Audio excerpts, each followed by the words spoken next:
स्वागत है आपका हमारे खास कार्यक्रम चार के दम में। मैं आपके साथ रवि राजपूत।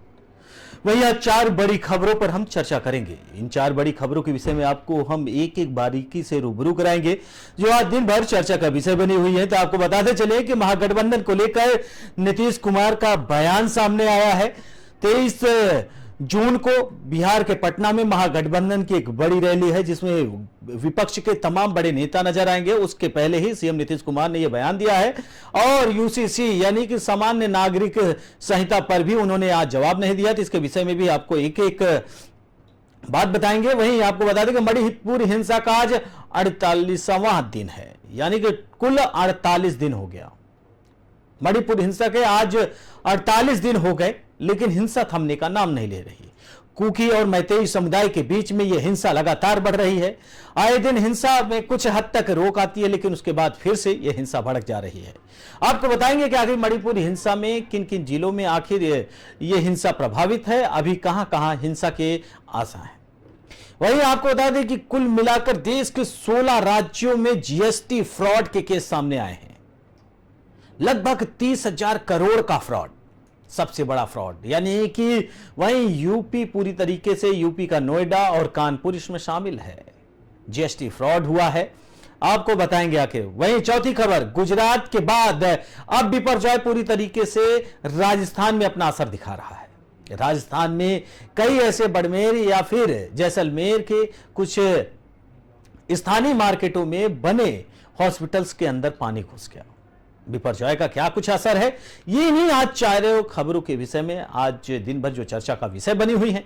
तो आज इन्हीं चार खबरों को हम एक एक करके आपको बताने की पूरी कोशिश करेंगे। महागठबंधन को लेकर नीतीश का बयान सामने आया है। मणिपुर हिंसा का आज 48वां दिन है। वहीं 16 राज्यों में जीएसटी का फ्रॉड सामने आया है और गुजरात के बाद बिपरजॉय का राजस्थान में असर देखा गया है। तो आज इन्हीं चार बड़ी खबरों पर हम चर्चा करेंगे और इसकी एक एक जानकारी हम आपको बताएंगे।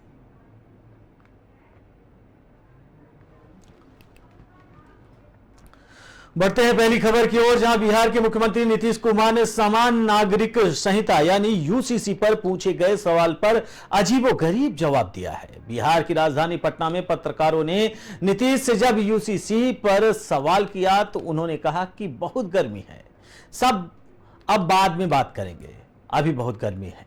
बता दें कि देश में समान नागरिक संहिता लाने की तैयारी तेज हो गई है।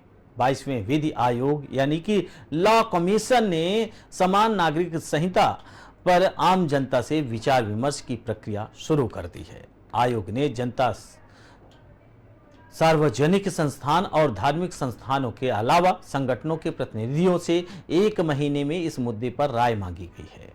नीतीश की पार्टी जनता दल यूनाइटेड की समान नागरिक संहिता पर राय रही है कि इस मुद्दे पर विभिन्न धर्मों और समुदायों के सदस्यों के संदर्भ में सभी हितधारकों को विश्वास में लिया जाना चाहिए।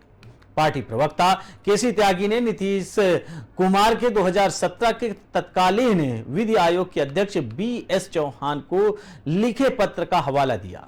इसमें कुमार ने कहा था कि यूसीसी को लोगों के कल्याण के लिए सुधार के उपाय के रूप में देखा जाना चाहिए, ना कि किसी राजनीतिक फायदे के रूप में। बता दें कि नीतीश कुमार ने कुछ दिनों पहले भी इसी तरह का जवाब दिया था। अनुग्रह नारायण सिंह की जयंती के अवसर पर आयोजित एक समारोह में भाग लेने के दौरान नीतीश कुमार ने प्रचंड गर्मी का एहसास हुआ था। बता दें कि पटना में अधिकतम तापमान कई दिनों से 40 डिग्री सेल्सियस के ऊपर दर्ज किया जा रहा है, लेकिन कड़ाके की धूप के बावजूद नीतीश कई अन्य गणमान्य व्यक्तियों के साथ एक मंडप के नीचे बैठे रहे। समारोह के बाद नीतीश ने पत्रकारों को अभिवादन करते हुए कहा कि बहुत गर्मी है।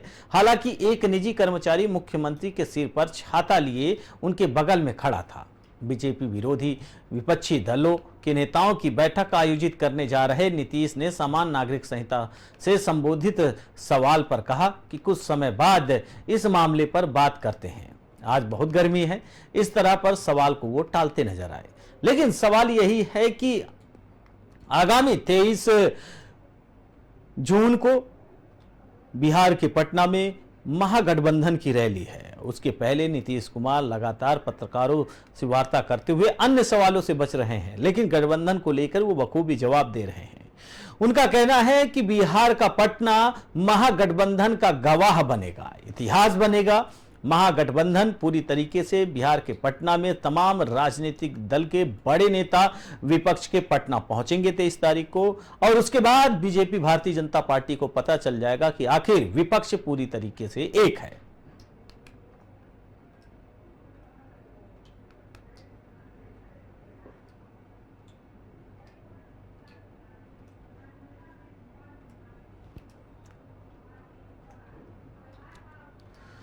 बढ़ते हैं अगली खबर की ओर, जहां मणिपुर में 3 मई से कुकी और मैतेई समुदाय में आरक्षण को लेकर हिंसा जारी है। आज हिंसा का 48वां दिन है और रविवार सोमवार देर रात वेस्ट इंफाल जिले में भीड़ ने फायरिंग की, जिसमें सेना का एक जवान घायल हो गया। उसे सैन्य अस्पताल यानी कि लीमाखोंग में भर्ती कराया गया, जहां उसकी हालत खतरे से बाहर है। वहीं स्पेयर काप्स ने सोमवार को एक ट्वीट कर बताया कि 18-19 जून की रात कांटो सबल में यानी कि चिंगमांग गांव की ओर भीड़ ने फायरिंग की, जिसमें सेना का जवान घायल हो गया। इलाके में ग्रामीणों की मौजूदगी को देखते हुए सेना ने कोई जवाबी कार्रवाई नहीं की। इलाके में सेना का फ्लैग मार्च जारी है। रविवार को भी सेना ने अम्फाल घाटी में फ्लैग मार्च किया था। वहीं इस हिंसा के चलते राज्य में व्यापार रोजगार भी मुश्किल में आ गई है और दुनिया के इकलौते मार्केट में सन्नाटा पसरा हुआ है। मार्केट में दुकान लगाने वाली महिलाओं का कहना है कि यह हिंसा युद्ध का रूप ले चुकी है। इसमें सब तबाह हो चुका है। इम्फाल वेस्ट जिले के अधिकारियों ने बताया कि 18 जून को स्थिति नियंत्रित में होने के बावजूद भी सुबह 5 बजे से शाम 5 बजे तक कर्फ्यू में ढील दी गई थी, ताकि आम जनता को दवाओं और खाद्य पदार्थों सहित आवश्यक वस्तुओं को खरीद में आसानी हो सके। अधिकारियों ने कहा कि पिछले हफ्ते शुक्रवार को मणिपुर के थोंगजू में भाजपा कार्यालय में भीड़ ने तोड़फोड़ की थी। पिछले हफ्ते बुधवार को भीड़ ने इम्फाल पश्चिम में मणिपुर के मंत्री नेमचा किपजेन के अधिकारी आवास को जलाने की कोशिश की थी। इस दिन हुई हिंसा में 9 लोग मारे गए थे, जबकि 10 से अधिक घायल हो गए थे। ये देखते हुए कि मणिपुर सरकार ने राज्य में इंटरनेट पर बैन 20 जून तक के लिए और बढ़ा दिया है। जनता के बीच अफवाहों और अशांति को फैलाने से रोकने के लिए पूरे इम्फाल वेस्ट जिले में वॉकी टॉकी सीटों की अनाधिकृत बिक्री और इस्तेमाल पर प्रतिबंध लगा दिया गया।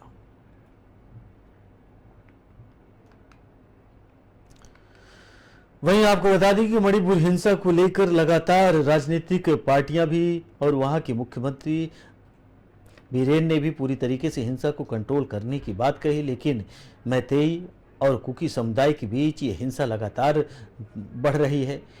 सेना के जवान मणिपुर में मौजूद हैं। वहीं तमाम इसके पहले भी गृह मंत्री अमित शाह का मणिपुर का दौरा था। जब मणिपुर दौरे पर गृह मंत्री अमित शाह ने तमाम चीज़ें कही थी और उन्होंने कहा था कि जो मृतक परिवार है उनके परिवारजनों को एक नौकरी और 10 लाख रुपए की सहायता राशि देंगे। तो ये माना जा रहा था कि किसी न किसी तरीके से, चाहे कुकी समुदाय के लोग हों चाहे मैतेई समुदाय के लोग हैं, उनके जो प्रमुख हैं उनसे उन्होंने मुलाकात कर उन्हें समझाया था। आरक्षण के मुद्दों को ये बताया जा रहा है कि ये पूरी जो हिंसा हुई है ये आरक्षण को लेकर हुई है। वहीं गृह मंत्री अमित शाह ने भी ये कहा था कि ये पूरा कन्फ्यूजन का पूरा केस है, लेकिन मणिपुर में आज पूरी तरीके से अगर देखा जाए तो मणिपुर विस्थापित हो गया है।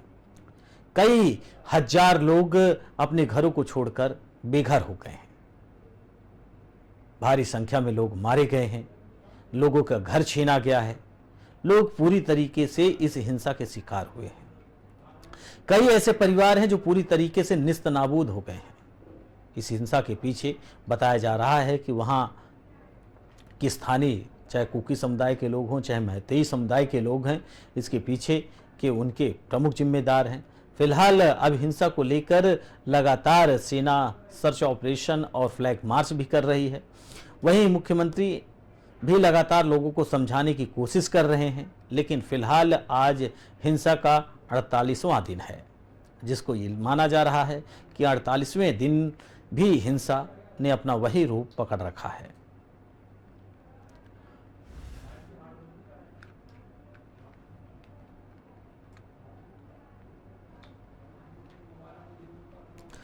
बढ़ते हैं अगली खबर की ओर, जहां देश में सेवा और वस्तु कर यानी कि जीएसटी को लागू हुए करीब 6 साल हो चुके हैं। सरकार लगातार सिस्टम को दुरुस्त करने में लगी है ताकि टैक्स चोरी को रोका जा सके। इस बीच पिछले कुछ महीने से लगातार जीएसटी कलेक्शन यानी कि जीएसटी कलेक्शन में 1.50 लाख करोड़ रुपए से ज्यादा हो रहा है, लेकिन हर महीने देश के किसी न किसी कोने से टैक्स चोरी के भी मामले सामने आ रहे हैं। साथ ही लोग तरह तरह से टैक्स चोरी के हथकंडे अपना रहे हैं, जिससे सिस्टम के कान खड़े हो गए हैं। ताजा मामला कानपुर का है, जहां पिछले हफ्ते जीएसटी और इनकम टैक्स की बड़ी चोरी का खुलासा हुआ है। वहीं काम कबाड़ी का था, लेकिन उसकी आड़ में करोड़ों की टैक्स चोरी को अंजाम दिया जा रहा था। आरोपी स्क्रैप डीलर, बैटरी डीलर और अन्य व्यापारियों को फर्जी बिल सप्लाई करता था।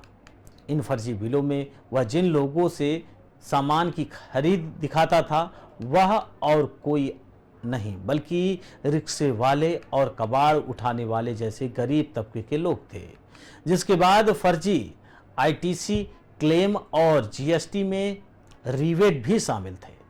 आरोपी ने करीब 250 करोड़ से ज़्यादा के ट्रांजैक्शन कर डाले हैं और सरकार को टैक्स में 80 करोड़ रुपए से ज़्यादा का चूना लगाया है। इससे पहले जून महीने के पहले हफ्ते में दिल्ली से सटे नोएडा में फर्जी फार्म तैयार कर जीएसटी का हेरफेर किया जा रहा था। खुलासा हुआ था कि गलत तरीके से जीएसटी नंबर तैयार किया गया है। वहीं डिलीवरी किए गए फर्जी बिल तैयार किए गए थे। राजीव शर्मा, वरिष्ठ पत्रकार। वहीं इस खबर पर हमारे साथ चर्चा करने के लिए और अधिक जानकारी के लिए राजीव शर्मा वरिष्ठ पत्रकार के रूप में जुड़ रहे हैं। राजीव जी, आपका बहुत बहुत स्वागत है। लेकिन जीएसटी को लेकर तमाम जो अभी तक सरकार ये मान रही थी कि जीएसटी में सरकार को बड़ी उपलब्धि हासिल हुई है, सरकार को कलेक्शन मिले हैं, लेकिन कानपुर से एक बड़ी खबर सामने आई है जहां लगभग कई हजार करोड़ के चूना लगाया गया है। फिलहाल क्या कुछ कहेंगे? देखिए, जीएसटी में सरकार जो लाई थी इस कानून को रेवेन्यू वसूली के लिए लाई थी। पहले इसको जो है व्यापार कर बोला जाता था, वैट, फिर इसको मॉडिफाई करके जीएसटी का नाम देकर के इसको लाई रेवेन्यू वसूली के लिए। आज हालत ये है कि जीएसटी के जो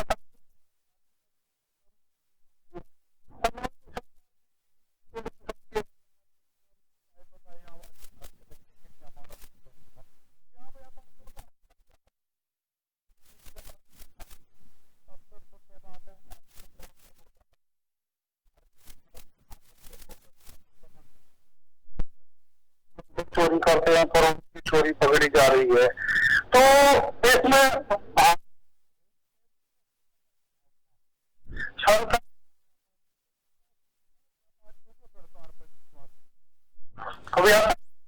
चोरी करना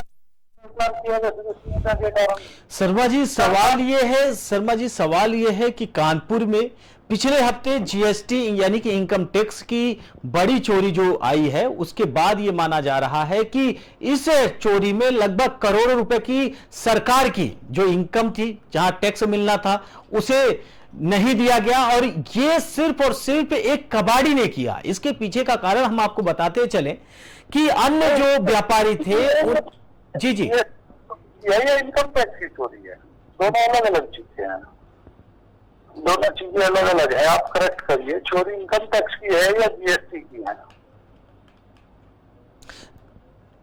शर्मा जी, ये राजीव जी, ये चोरी जो है जीएसटी की भी की गई है, इनकम टैक्स अलग, यानी कि कुल मिलाकर जो जीएसटी की चोरी थी, जिन कागजातों को लेकर जहां से टैक्स ये पहले से ही फर्जीवाड़े दूसरे का नाम बनाकर, यानी कि दुकानदार कोई और था, लेकिन जो बिल बनते थे वो किसी और के नाम से बनते थे और उसे पूरी जी राजीव जी उसी को रेवेन्यू माफियाओं की भाषा में कबूतर बिल बोलते हैं, कबूतरबाजी बोलते हैं। जी। वो हवाई बिल होते हैं, फर्म किसी की होती है, माल किसी का होता है, टैक्स किसी का, वो फिर ट्रेस नहीं हो पाते क्योंकि वो बोगस फर्मों के नाम से बिल बनाए जाते हैं। और ऐसा पहली बार नहीं हुआ है, अक्सर सामने आता रहता है, मगर ये है कि अब की बार बड़े पैमाने पर चोरी हुई है। मगर जो जितना आप छोटे कस्बे देखेंगे, छोटे शहर देखेंगे, महानगर है, चूंकि कानपुर औद्योगिक नगरी है, वहां का मामला हाईलाइट हुआ है। बाकी गाजियाबाद है, नोएडा है। पिछले साल मैं आपको बताऊं, मिनिस्ट्री IAS अधिकारी है, वो GST की कमिश्नर रही थी। उन्होंने पिछले साल अभियान चला था पूरे प्रदेश में GST चोरों पे। बड़ी नकेल कसी थी और स्थिति यहाँ तक आ गई थी कि व्यापारियों ने तालाबंदी करके हड़तालें शुरू कर दी थी, मार्केटें बंद कर दी थी, क्योंकि तमाम व्यापारी टैक्स की चोरी में GST में इन्वॉल्वमेंट थे। और फिर योगी जी को आनंद फानंद में वो कमेटी बना के मामला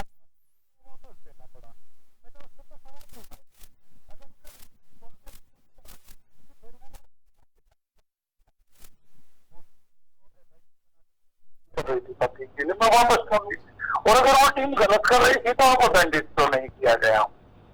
तो बिल्कुल राजीव जी, सवाल यही है कि आए दिन GST चोरी की घटनाएं जहां सरकार कलेक्शन को जुटाने पे और ये कहा जाता है कि मैं आपको बताऊं, पिछले साल 15 दिन के अभियान में GST चोरों से 562 करोड़ रुपए का रेवेन्यू वसूला गया था। अगर वो अभियान अच्छा था, राजस्व वित्त में था, चोर पकड़े जा रहे थे, तो सत्ता में सरकार ने व्यापारियों के दबाव में उस अभियान को बंद क्यों किया? और अगर वो अभियान वास्तव में व्यापारियों का उत्पीड़न हो रहा था, तो फिर GST अधिकारियों के केस क्यों नहीं कार्रवाई हुई? मैं पिछले साल में उसको सवाल उठाया था। सवाल ये है,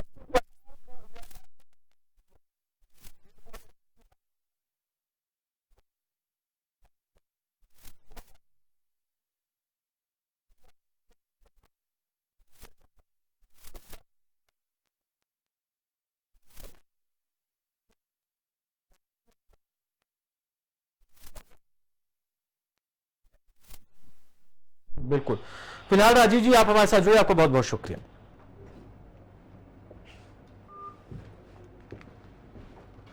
आपको बता दें कि कानपुर में GST चोरी की खबर सामने आई, जिसके बाद लगातार ये GST विभाग और इनकम टैक्स का विभाग छापेमारी में तमाम बड़े खुलासे हुए हैं।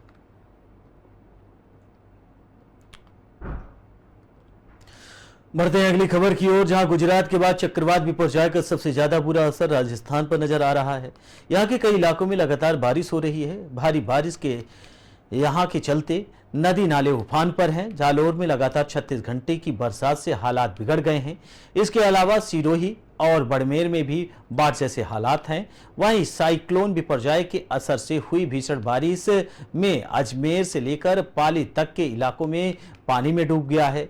इस बीच मौसम विभाग यानी कि IMD ने अभी बारिश से राहत नहीं मिलने की संभावना व्यक्त की है। फिलहाल राहत और बचाव कार्य टीम अति संवेदनशील इलाकों में लोगों को निकालकर सुरक्षित स्थानों पर पहुंचा रही है। जालोर के रानीवाड़ा के सुरावा का बांध टूटने से संचौर शहर में पानी घुस गया और दुकानों में 5 से 6 फीट तक पानी।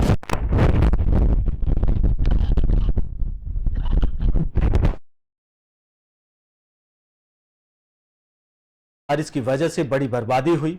यहां के कई क्षेत्रों में बाढ़ की स्थिति बनी हुई है और राजस्थान के आपदा और राहत सचिव PC किशन ने कहा कि बड़मेर, जालौर और सिरोही समेत राज्य के कई हिस्सों में अगले 15 से 20 घंटों में भारी बारिश के अलर्ट हैं। हमारी टीम अलर्ट मोड पर है। वहीं पिंडवाड़ा, आबू रोड और रेवाड़ के कई बांध अब भर चुके हैं। नदी नाले उफान पर है। सिरोही के बत्सा बांध का जलस्तर लगभग 315 मीटर है और बांध में पानी छोड़ा गया है।